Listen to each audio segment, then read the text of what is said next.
My name is Rebecca. I am 32 years old, and the Thanksgiving my father told me I wasn't family was the night everything broke apart. The dining room smelled of roasted turkey, cinnamon pie, and the faint sourness of spilled wine. Laughter rose around the long oak table, but not mine. My family's joy was jagged, pointed, something to cut me down with. I had barely set the mashed potatoes on the table when Dad's voice cut sharp across the room. "Get out. Paying bills doesn't make you family." His words dropped like stones. My fork froze midway to my plate. The chatter dulled, then died.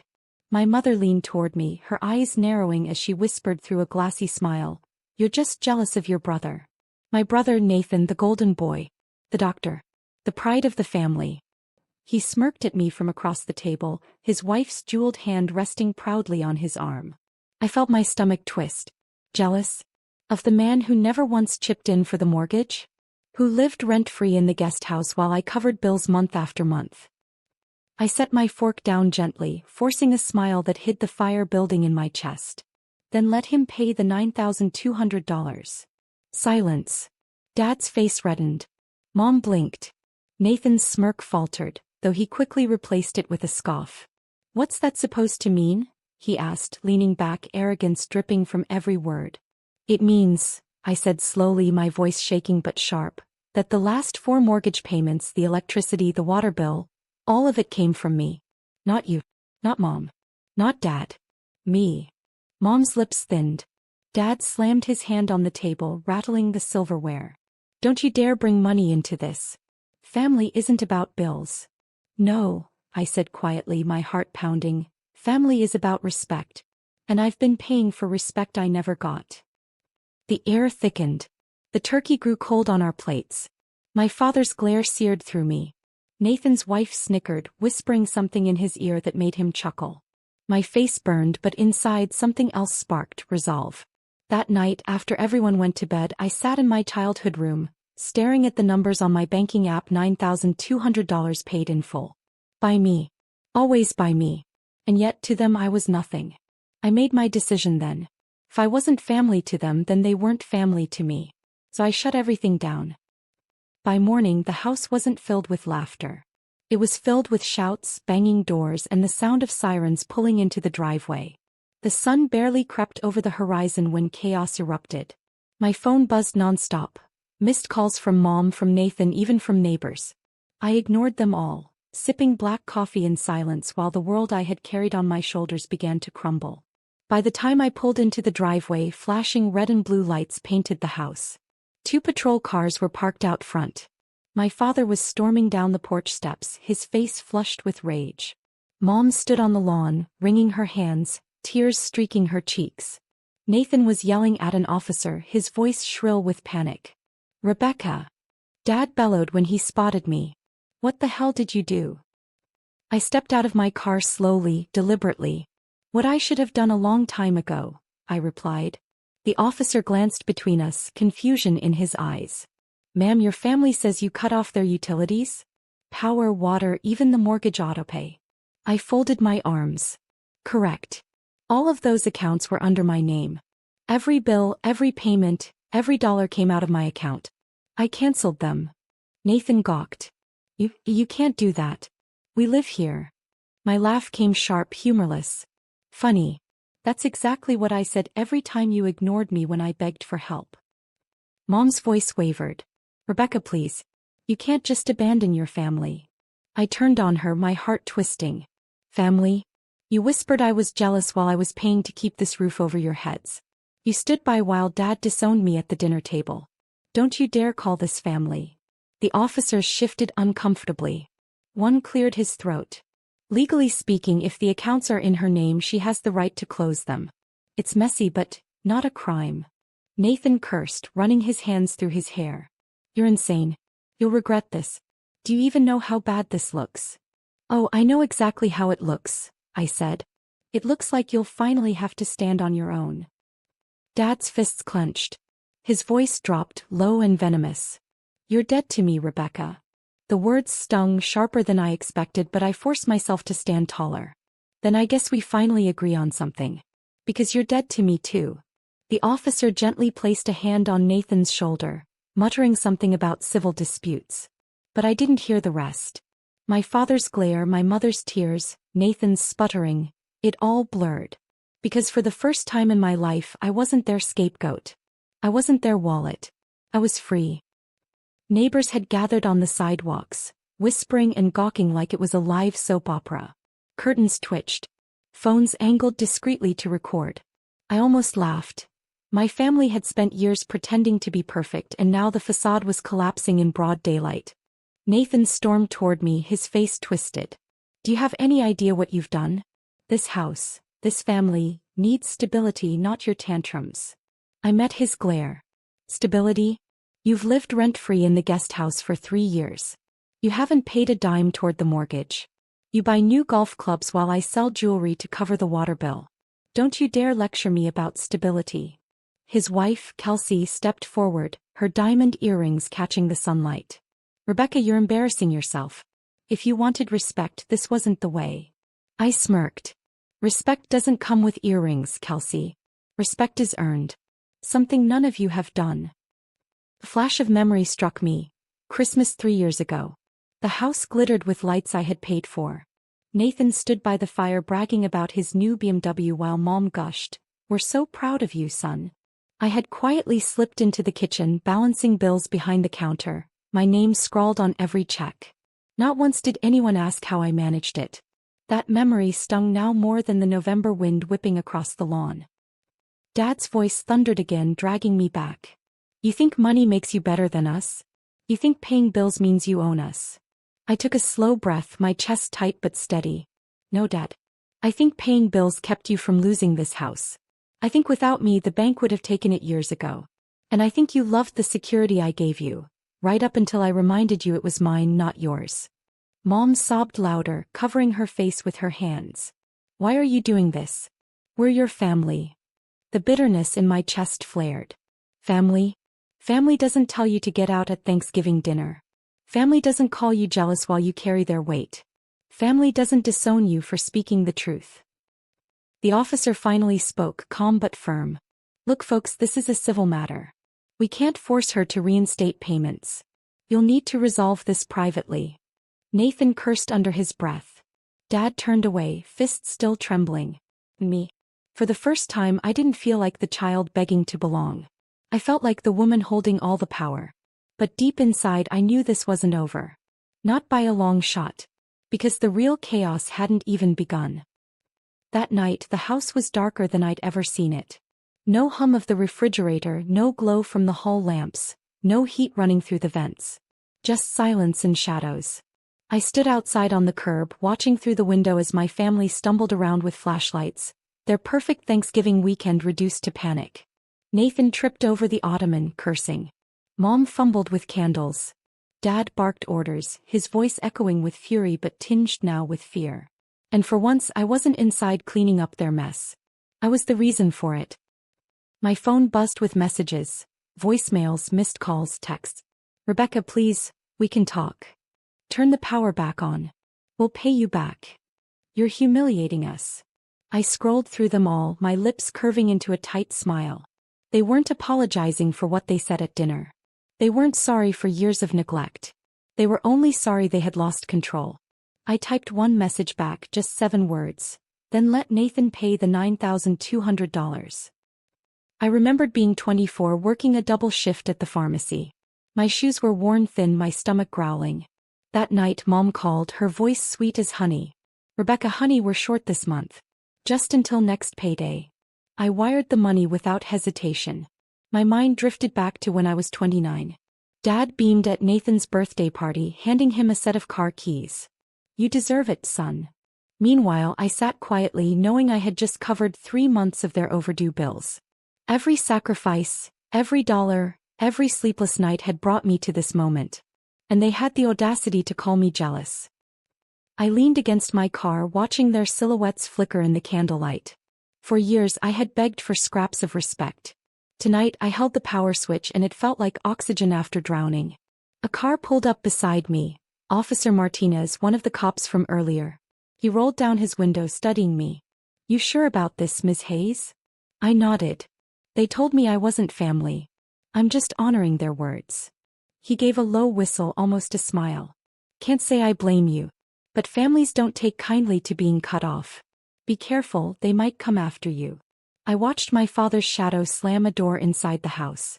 My mother's sobs drifted faintly through the window. I'm counting on it, I whispered. Because this wasn't just punishment. This was the beginning of their reckoning. By morning the fallout had begun. I sat at the diner near Main Street, sipping burnt coffee while the whispers trickled in. My family had called everyone. Neighbors, cousins, even the pastor, spinning frantic stories. Rebecca's lost it.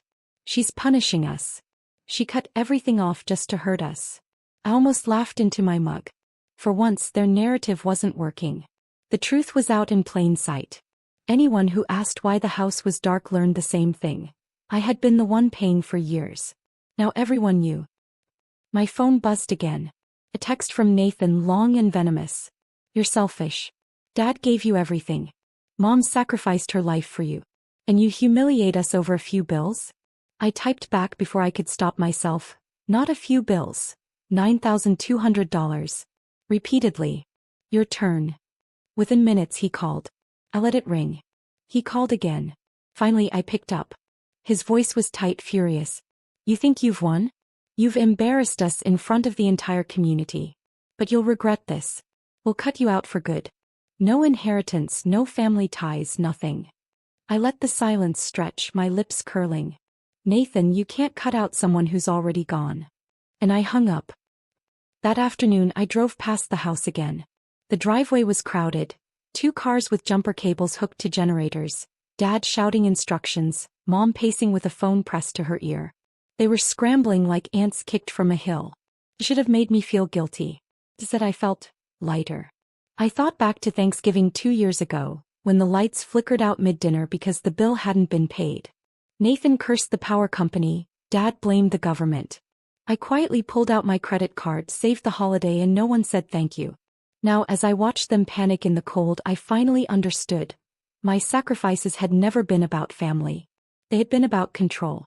And the moment I stopped feeding them, the facade cracked. That night the calls grew desperate. Mom's voice cracked in a voicemail. Rebecca, please, we can't keep the fridge cold. The food's spoiling. Your father's blood pressure is through the roof. Just turn it back on. But then Dad's voice followed, hard and sharp. If you don't fix this by morning, don't bother coming back. You're not my daughter. I stared at my phone, pulse steady. Once those words would have shattered me. Now they fueled me. Because they still didn't realize, I wasn't coming back. I was moving forward. And next I'd show them what life without me truly meant. The next morning news traveled faster than I expected. At the grocery store, whispers followed me down the aisles. That's Rebecca, the one who kept her parents' house afloat. Did you hear her brother never paid a dime? Faces turned, some with sympathy, others with curiosity. For years I had been invisible. Now suddenly everyone saw me. By noon, Nathan showed up at my apartment. He pounded on the door so hard my picture frames rattled. Rebecca, open the damn door. I didn't move. I watched him through the peephole. His hair was disheveled, his expensive jacket wrinkled. He looked less like the golden sun and more like a desperate man cornered. Fine, he shouted. If you won't talk to me, maybe the cops will. Maybe the bank. You think shutting off the bills makes you powerful? You've humiliated us, Becca. You'll regret this. I whispered to myself, steady as stone. Not half as much as you'll regret underestimating me. Later that day I sat with Whitman. Yes, the same attorney who had helped me set up those accounts years ago when Dad's credit had tanked. His office smelled of leather and old paper. You've been paying everything through accounts in your name, he confirmed, scanning the documents I handed over. That means technically they're not even tenants, they're dependents. You could file to have them evicted if you wanted. The word hit me like thunder. Evicted. My parents. My brother. The people who had disowned me. I don't want to take their home, I said slowly. I just want them to feel what it's like when the ground shakes under them. When the person they rely on says, no more. Whitman's lips twitched. Well, you've already begun. And judging by the calls I've been getting, they're terrified. That evening I drove past the house again. The once warm home glowed with nothing but the weak flicker of candles. Dad was outside yelling into his phone. Mom sat on the porch steps, her head in her hands. Nathan paced the driveway, kicking at the gravel. I should have felt pity. But instead I remembered Thanksgiving. Dad's voice, sharp and cold. Get out. Paying bills doesn't make you family. Now his words echoed back at him. I rolled down my window, let the cold November air bite my skin, and whispered toward the house. Then let him pay the $9,200. They didn't hear me. But soon enough they would feel it. Because this was no longer just about bills. It was about showing them that the daughter they cast aside was the only thing holding their world together. And now I was gone. 2 days later the house looked like a battlefield. The once proud Mitchell home, always the brightest on the block during the holidays, was dark, quiet, and lifeless. No glowing porch lights, no laughter spilling from the windows. Just silence broken by the occasional slam of a door or Nathan's muffled shouting. I parked down the street sipping coffee, watching. For the first time in my life I didn't feel like the outcast.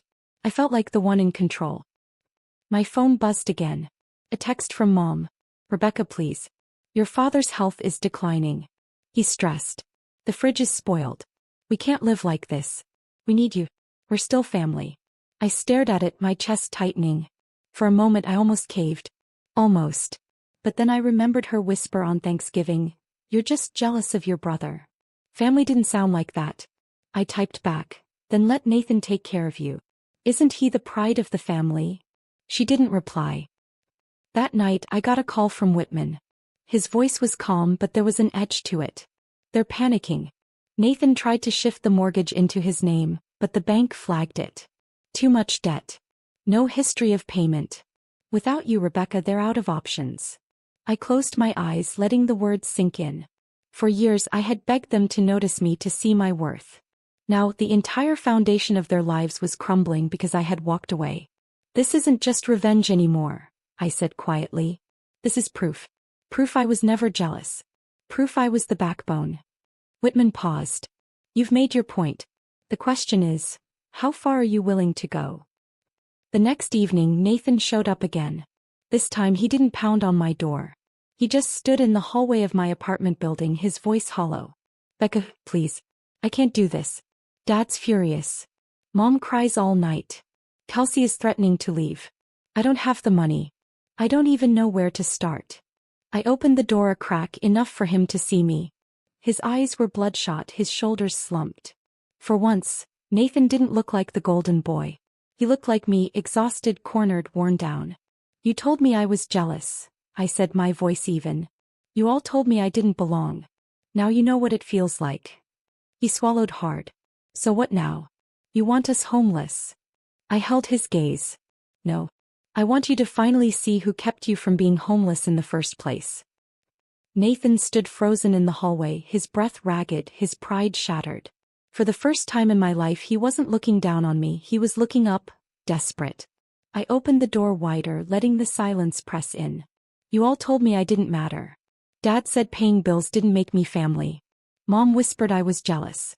And you smirked while they cut me down. Do you remember that? He flinched but nodded. Yes. Good, I said. Because that was the moment I decided to let you see what life looks like without me. The following morning Whitman filed the paperwork. My accounts were officially severed from the house. Utilities, mortgage, everything, permanently transferred out of my control. No safety net left. No lifeline.